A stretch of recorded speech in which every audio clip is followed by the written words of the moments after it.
जय श्री कृष्णा। राधे राधे दोस्तों आज मैं आप लोगों को लड्डू गोपाल की रोंगटे खड़े कर देने वाली लीला कथा सुनाऊंगी, जिसे सुनकर आप सभी की आंखों में आंसू आ जाएंगे। आप चाहकर भी अपने आंसू नहीं रोक पाओगे, क्योंकि दोस्तों जब ये लीला कथा मुझे पता चली तो मेरी आंखों में भी आंसू आ गए। मुझे बड़ा ही दुख हुआ। दोस्तों आज की ये लीला कथा हमारे साथ शेयर की है गुमला में रहने वाली प्रीति साहू जी ने। प्रीति जी हमसे कहती है कि मैं वर्षों से लड्डू गोपाल की सेवा कर रही हूँ। मेरी शादी को 25 साल हो गए हैं। जब मैं शादी के बाद ससुराल आई तभी मैंने अपने ससुराल में लड्डू गोपाल की सेवा होते देखा। मेरे ससुराल में लड्डू गोपाल वर्षों से विराजित है। 4 पीढ़ियों से लड्डू गोपाल की सेवा हमारे परिवार में होती आ रही है। जब मैं शादी के बाद अपने ससुराल आई थी तब मुझे लड्डू गोपाल की सेवा के बारे में कुछ भी जानकारी नहीं था, पर धीरे धीरे मेरी सासू माँ ने मुझे लड्डू गोपाल की संपूर्ण सेवा विधि सिखा दी। बाल गोपाल की सेवा करते करते मेरे मन में लड्डू गोपाल के लिए अत्यंत प्रेम श्रद्धा भाव उत्पन्न हुआ। मैं लड्डू गोपाल से अत्यंत प्रेम करने लगी और मैं अपने आप को बहुत खुशकिस्मत समझती हूँ जो लड्डू गोपाल ने मुझे अपनी सेवा का सौभाग्य दिया है। और मेरी शादी ऐसे परिवार में हुई जहाँ पूरा परिवार लड्डू गोपाल का परम भक्त है। हमारे दिन की शुरुआत ठाकुर जी की पूजा अर्चना से ही होती है। शादी के 5 साल के बाद जब हम पूरा परिवार वृंदावन बिहारी जी के दर्शन करने गए थे तो लड्डू गोपाल की हमारे परिवार पर ऐसी कृपा हुई कि वहाँ से हमारे घर युगल जोड़ी को हम लेकर आए थे। ठीक उसके 1 साल के बाद हमारे घर बाल राधिका आई। हमारे घर का माहौल बिल्कुल मंदिर सा है। घर पर बड़े हो या बच्चे सभी ठाकुर जी को मानते हैं। लड्डू गोपाल राधा रानी की नित्य सेवा हमारे परिवार में होती है। मेरे ससुराल में मेरी सासू माँ, मेरे ससुर जी, मेरे हस्बैंड और मेरी एक ननद थी जो उस समय पढ़ाई करती थी। मेरी शादी के कुछ साल के बाद उनकी भी शादी हो गई और लड्डू गोपाल की कृपा से मुझे 2 पुत्र और एक पुत्री संतान है। प्रीति जी कहती है कि यह घटना लगभग 12 साल पहले की है। हम जहाँ रहते हैं यहाँ आसपास शायद ही किसी के घर लड्डू गोपाल की सेवा होती हो।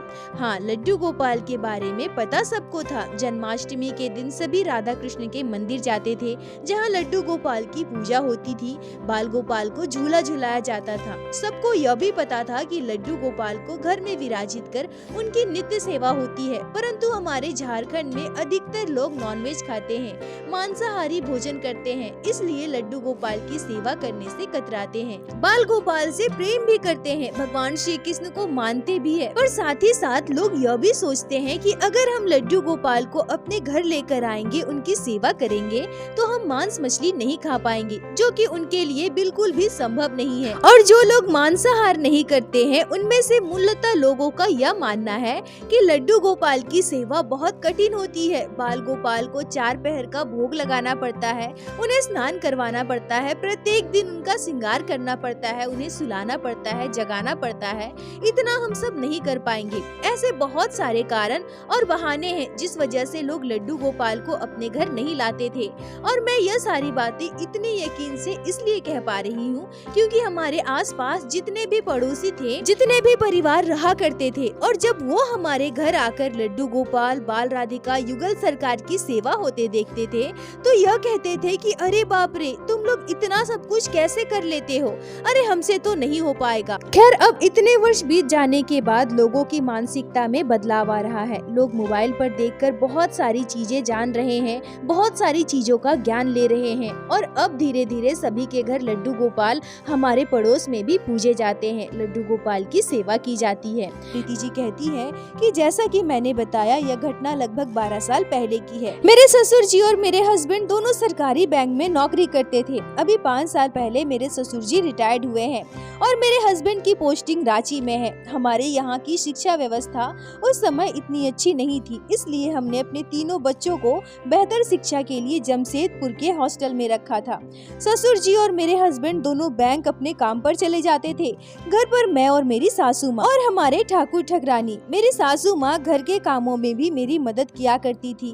मैं और मेरी सासू माँ दोनों मिलकर घर का काम किया करते थे। घर का काम जल्दी खत्म हो जाता था। उसके बाद हम अपने ठाकुर ठकरानी की सेवा करते थे, लड्डू गोपाल की सेवा करते थे, बाल राधिका की सेवा करते थे। पर मुझे कुछ दिनों से तरह तरह के सपने आ रहे थे, पता नहीं क्यों, पर मुझे कई दिनों से तरह तरह के सपने आ रहे थे। पता नहीं क्यों रात को मैं अपने आप उठकर बैठ जाती थी। कई बार मैं डर जाती थी, पर मैं अपने सपने में कुछ भी स्पष्ट नहीं देख पाती थी। मुझे पता भी नहीं चलता था कि मैं क्यों डर कर उठ जा रही हूँ, पर मेरी नींद अपने आप खुल जाती थी। ऐसा ही मेरे साथ लगभग 5-6 दिनों तक लगातार हुआ। फिर मैंने ये सारी बातें अपने हस्बैंड को बताई। तब मेरे हस्बैंड कहते हैं कि हो जाता है कभी कभी ऐसा, इन सब चीजों पर ध्यान मत दो।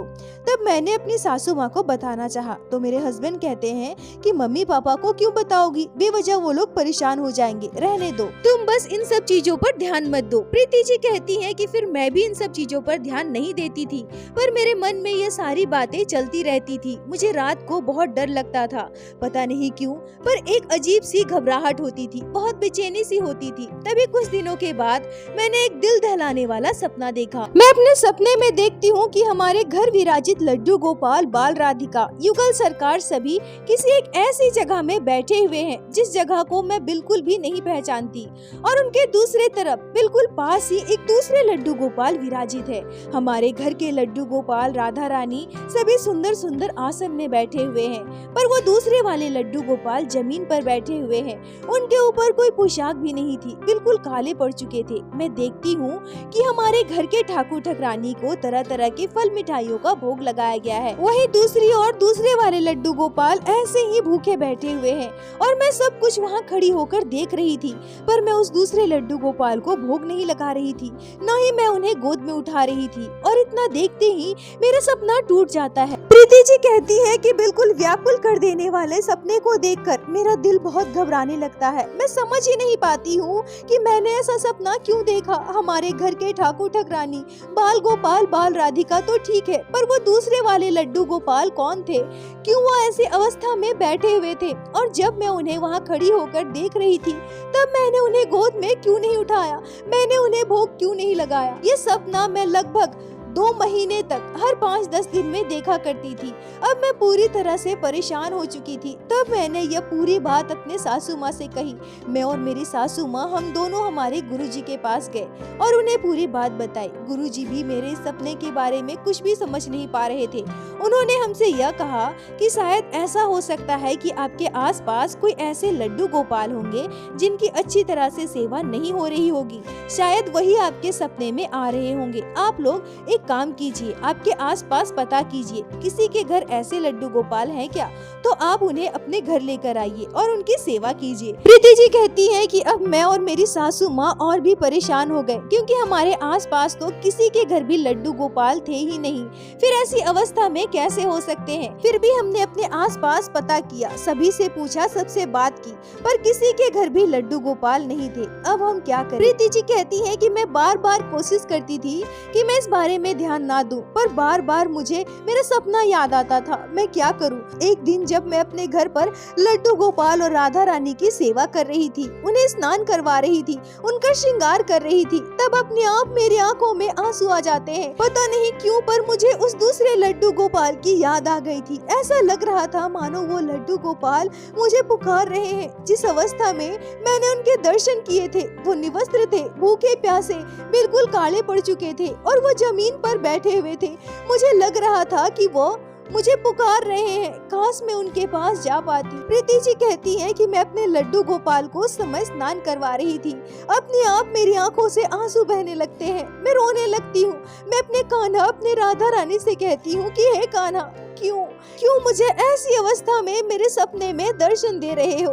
क्या आपकी सेवा में मुझसे कोई भूल हो रही है, क्या मुझसे कोई अपराध बन रहा है। कान्हा, मुझे ऐसे दर्शन मत दो। अब कहना क्या चाहते हो, अब मुझे क्या संकेत देना चाहते हो, स्पष्ट कीजिए।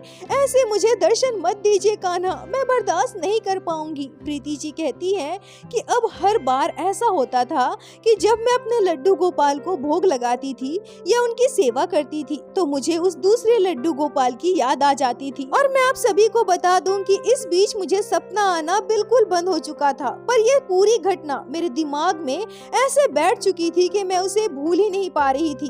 इसी बीच जन्माष्टमी का त्योहार आया। धूमधाम से हमारे घर जन्माष्टमी का त्योहार मनाया गया। मेरे तीनों बच्चे भी हॉस्टल से घर आए हुए थे। हम सभी बहुत खुश थे और जन्माष्टमी के दूसरे दिन हमने नंदोत्सव मनाया। नंदोत्सव वाले दिन मेरे जीवन में एक रोंगटे खड़े कर देने वाली घटना घटी। प्रीति जी कहती हैं कि उस दिन मैंने एक हृदय विदारक सपना देखा। प्रीति जी कहती हैं कि जन्माष्टमी से 2-3 दिन पहले ही हमारे घर में तैयारियां शुरू हो जाती है। घर पर बहुत सारा काम हो जाता है। जन्माष्टमी हमने धूमधाम से मनाई। उसके बाद नंदोत्सव भी हमारे घर बहुत ही धूमधाम से मनाया गया। सब कुछ अच्छे से हो जाने के बाद रात को हम सभी अपने अपने कमरे में सोने चले गए। दिन भर इतने सारे काम करने की वजह से मैं बहुत थक गई थी। बिस्तर पर जाते ही मेरी आंख लग गई। तभी उसी रात 2-2:30 बजे मैंने एक हृदय विदारक सपना देखा। मैं अपने सपने में देखती हूँ कि हमारे घर धूमधाम से जन्माष्टमी का त्योहार मनाया जा रहा है। हमने अपने घर के युगल सरकार लड्डू गोपाल राधा रानी को बहुत ही सुंदर सिंहासन में विराजित किया है। उन्हें तरह तरह की फल मिठाइयों का पकवानों का भोग लगाया है। पर सबसे हैरान कर देने वाली बात तो यह है कि आज मैंने अपने सपने में फिर से उस दूसरे लड्डू गोपाल को देखा। मैं सपने में देखती हूँ कि वो दूसरे लड्डू गोपाल हमारे घर पर है, पर वो किसी सिंहासन पर बैठे हुए नहीं है।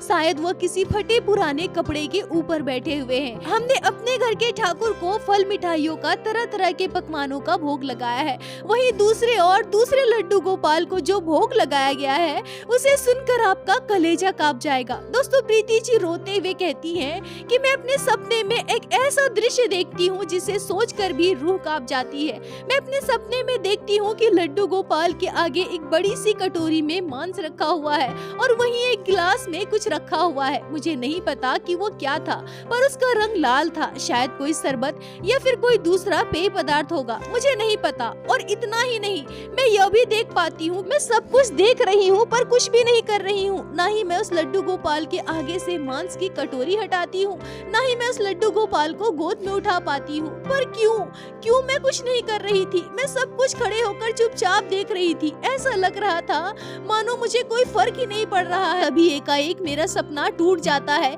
और मुझे एहसास होता है कि ये सब कुछ मेरा सपना था। मैं सपने में ये सब कुछ देख रही थी, पर मेरा शरीर अब भी कांप रहा था। आंखों से आंसू बह रहे थे।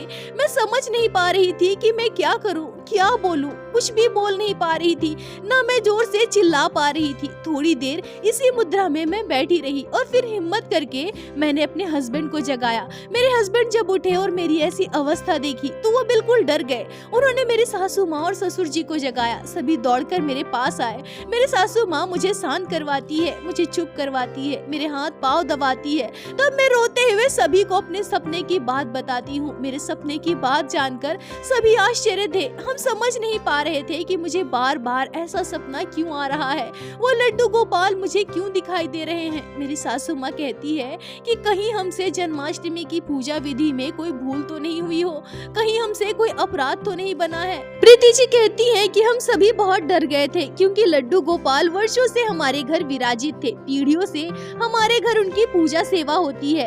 हम में से किसी को भी ऐसे सपना पहले कभी नहीं आया था, पर पता नहीं क्यों कुछ महीनों से मैं बहुत परेशान थी। गुरुजी ने भी हमसे यही कहा था कि लड्डू गोपाल कहीं होंगे, तुम्हें मिल जाएंगे, उनकी सेवा नहीं हो पा रही होगी। गुरुजी के कहे अनुसार हमें ऐसे लड्डू गोपाल भी कहीं नहीं मिले। फिर मेरी सासू माँ मुझे सांत्वना देती है, मुझे चुप करवाती है और मुझसे कहती है कि तुम चुप हो जाओ। हम 2-3 दिनों में फिर से गुरुजी के पास जाएंगे, उनसे बात करेंगे और शायद तुम बहुत थक गई हो ना, दिन भर कई दिनों से काम कर रही हो, लड्डू गोपाल राधा रानी के बारे में दिन रात सोच रही हो, शायद वही सब तुम्हारे दिमाग में बैठ गया हो। प्रीति जी कहती हैं कि मैं बस बार बार यही कह रही थी, शायद मुझसे कोई भूल हुई हो, तभी बार बार मुझे ऐसा सपना आ रहा है। और फिर आज मैं लड्डू गोपाल को जिस अवस्था में दर्शन की थी, ऐसा क्यों हो रहा है मेरे साथ। हम तो कभी भी मांसाहार नहीं करते, मैंने ऐसा क्यों देखा कि लड्डू गोपाल के आगे मांस परोसा हुआ है। है, हमने जरूर कोई भूल किया होगा, हमसे कोई पाप हुआ होगा, अपराध बना होगा। मेरी सासू माँ कहती है, बहू तुम परेशान मत हो, हमारे घर लड्डू गोपाल, राधा रानी युगल सरकार की सेवा होती है, हमारा कभी भी अनिष्ट नहीं होगा। प्रीति जी कहती है कि उस समय सुबह के 3:30 बज रहे थे। मेरी सासू माँ ने कहा, अब कोई नहीं सोएगा, चलो उठ जाते हैं और हम सभी कीर्तन करेंगे, ठाकुर जी के नाम का जाप करेंगे। आज सुबह तक हम सब घर में कीर्तन और नाम ही करेंगे। फिर हम सभी उठे, स्वच्छ हुए और बैठ गए ठाकुर जी के नाम का जाप करने। सच कहूँ तो उस दिन ठाकुर जी के नाम का जाप करके, कीर्तन करके, भजन करके हमें बहुत राहत मिली। मेरे मन में जो सारी दुविधाएं चल रही थी सपने की वजह से, जो मैं इतनी परेशान थी, मुझे बहुत शांति महसूस हो रही थी। और उस दिन के बाद से मुझे फिर कोई सपना नहीं आया। लगभग 7-8 दिन बीत गए, मुझे कोई भी सपना नहीं आया था और अपने आप में वो सारी घटनाएं भूलती जा रही थी। ऐसा लग रहा था मानो सपने की बात, जो सारी घटनाएं मेरे साथ घटी है, मैं सब कुछ भूल चुकी हूँ। मेरे तीनों बच्चे घर पर थे। बच्चों के साथ समय व्यतीत करने में, घर के इतने सारे काम करने में मैं इतनी व्यस्त होती थी कि बाकी चीजों के बारे में सोचने का मुझे समय ही नहीं मिलता था। पर अब अगले 2-3 दिनों में मेरे बच्चों को भी वापस जाना था। उन्होंने अपने पापा से कह रखा था, पापा आज आप बैंक से हाफ टाइम के बाद घर चले आना, हम सभी बाहर घूमने जाएंगे। सुबह के लगभग 11 बज रहे थे। बच्चे को तो जाने की खुशी थी, पहले से ही तैयार होकर बैठे थे। मैं सबके लिए खाना बना रही थी। मेरे हस्बैंड और मेरे ससुर जी 2 बजे तक घर वापस आने वाले थे। फिर हम सभी खाना खाकर कहीं बाहर घूमने जाने वाले थे। मेरे तीनों बच्चे बाहर गाँव के बच्चों के साथ खेल रहे थे। तभी मेरा बड़ा बेटा दौड़े दौड़े घर आता है और मुझसे कहता है, मम्मी मम्मी आपको पता है बाहर एक भिखारी आया है और उसके पास लड्डू गोपाल है। और आपको पता है मम्मी, वो भिखारी लड्डू गोपाल को मांस खिला रहा है। चलो मम्मी चलो चलो मेरे साथ चलो, मैं आपको दिखाता हूँ। यह कहकर मेरा हाथ खींचकर ले जाने लगता है। प्रीति जी कहती हैं कि अपने बेटे की बात सुनकर मेरे पैरों तले की जमीन खिसक गई। मुझे विश्वास नहीं हो रहा था कि ऐसा भी हो सकता है। तभी मेरी सासू माँ जो मेरे पास बैठी थी उठकर खड़ी हो गई।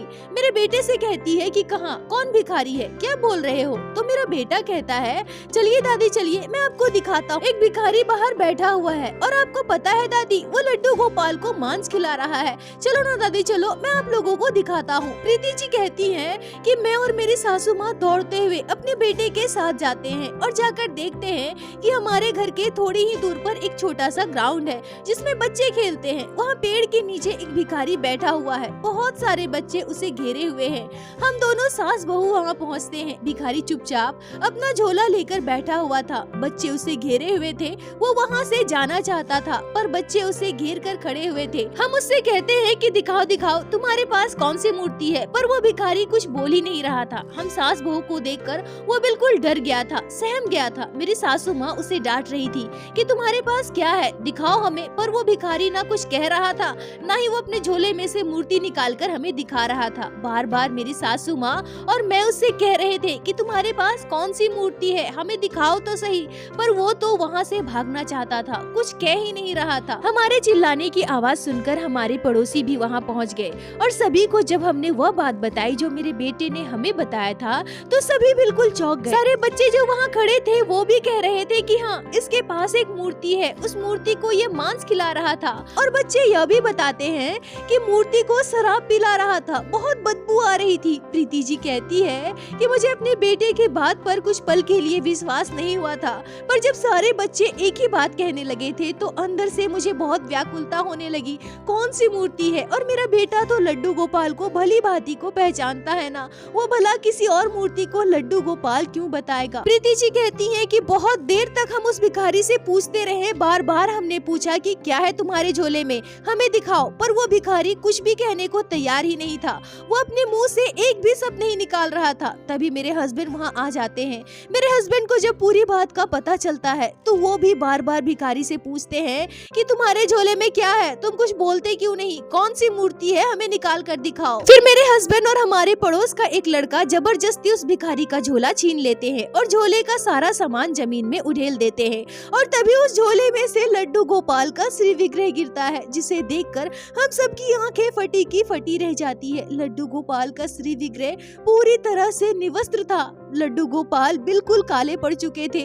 प्रीति जी कहती है कि मैं तुरंत लड्डू गोपाल को जमीन से उठा लेती हूँ और तभी साथ साथ हम क्या देखते हैं कि उस झोले में से एक कटोरी गिरती है जिसके अंदर मांस रखा हुआ था। जब उस झोले का सारा सामान जमीन में उड़ेला गया तो साथ ही साथ मांस की कटोरी भी जमीन पर गिर गई। और सबसे आश्चर्य की बात, भिखारी के झोले में शराब भी रखी हुई थी। एक शराब की बोतल थी जिसमें अभी भी शराब बची हुई थी। प्रीति जी कहती है कि हमारे पड़ोस में कोई भी लड्डू गोपाल की सेवा भले ही ना करते हो पर सभी भगवान को मानते हैं। भगवान श्री कृष्ण के लिए सभी के मन में श्रद्धा भक्ति है। जब यह दृश्य सभी ने देखा और बच्चों ने जब यह सारी बातें बताई, वो भिखारी एक मूर्ति को मांस खिला रहा था, शराब पिला रहा था, मतलब साफ था यह भिखारी लड्डू गोपाल के साथ ही ऐसा घिनौना कुकृत्य कर रहा था। प्रीति जी कहती है कि मेरी आंखों से आंसू बहने लगे। मैं वहाँ एक पल भी नहीं रुकी, सीधा लड्डू गोपाल को लेकर घर आ गई। मुझे यह भी नहीं जानना था कि उस भिखारी के पास लड्डू गोपाल कहाँ से आया, वो क्यों ऐसा कर रहा था। मेरे मन में पता नहीं क्या चल रहा था, बस मुझे लड्डू गोपाल की यह दशा बिल्कुल भी देखी नहीं गई। फ्रिज में थोड़ी सी दही पड़ी थी, लड्डू गोपाल को मैंने दही से स्नान करवाया।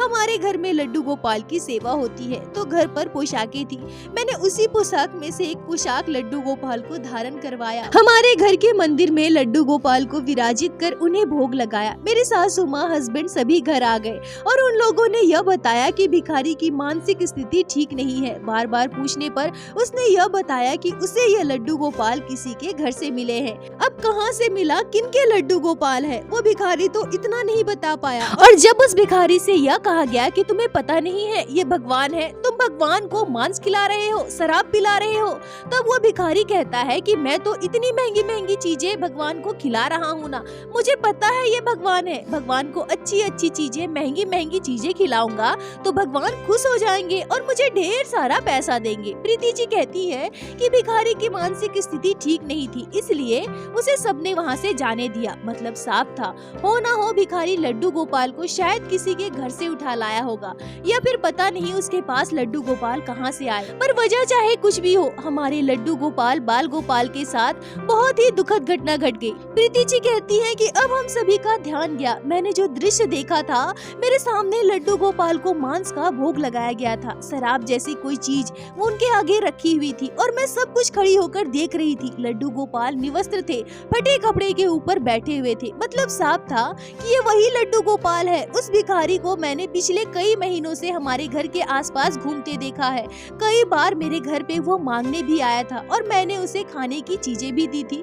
शायद ये वही लड्डू गोपाल है जो बार बार मेरे सपने में आ रहे थे, मुझे यह आभास करा रहे थे कि मैं तुम्हारे आसपास हूँ, मुझे अपने घर लेकर आओ, मेरी सेवा करो। प्रीति जी कहती हैं, यह बिल्कुल ही अविश्वसनीय घटना थी जो मेरे साथ घटी थी। लड्डू गोपाल को इस अवस्था में देखकर हमारे आंसू नहीं रुक रहे थे, पर साथ ही साथ मुझे इस बात की खुशी भी होती है कि लड्डू गोपाल ने मेरे साथ इतनी बड़ी लीला की, इतना बड़ा चमत्कार किया कि मेरी सेवा से प्रसन्न होकर मेरे घर इतने सारे लड्डू गोपाल, राधा रानी, युगल सरकार की सेवा होती है और मुझे एक और लड्डू गोपाल की सेवा मिल गई। बाल गोपाल से मेरी यही प्रार्थना है कि हे ठाकुर जी, ऐसे ही अपनी कृपा दृष्टि मेरे पूरे परिवार पर बनाए रखना। दोस्तों, यह घटना अत्यंत दुखदायी है और साथ ही साथ हृदय विदारक है। जब प्रीति जी ने यह घटना मेरे साथ शेयर की तो वो बहुत रो रही थी और उनके आंसुओं को देखकर, बाल गोपाल के साथ घटी इस अत्यंत दुखदायी घटना को महसूस कर मेरी आंखों से भी आंसू आ गए। ठाकुर जी से बस मेरी यही प्रार्थना है कि हे मेरे लड्डू गोपाल, ऐसी लीलाएं भक्तों के समक्ष ना करें।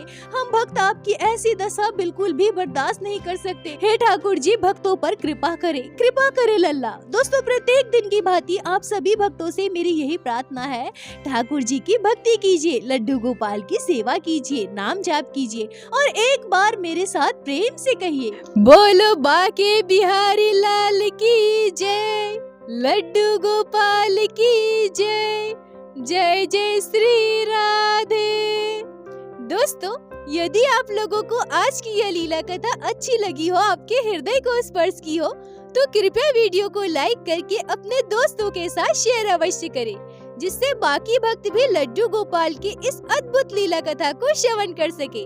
और हमारे चैनल को सब्सक्राइब करें, जिससे प्रतिदिन आप लोग हमारे चैनल पे श्री बाके बिहारी श्री लड्डू गोपाल की लीला कथा सुन सके। दोस्तों, यदि आपके जीवन में घटी हो कोई भी चमत्कारी घटना या लड्डू गोपाल ने कभी भी की हो कोई भी लीला जिसे आप हम सभी के साथ शेयर करना चाहते हैं, तो कृपया हमें इंस्टाग्राम पे मैसेज करें। हम आपसे कांटेक्ट करेंगे और आपकी उस लीला कथा को हमारे चैनल पे बाकी सारे भक्तों के साथ शेयर अवश्य करेंगे। लड्डू गोपाल की कृपा आप पर और आपके पूरे परिवार पर बनी रहे। राधे राधे दोस्तों।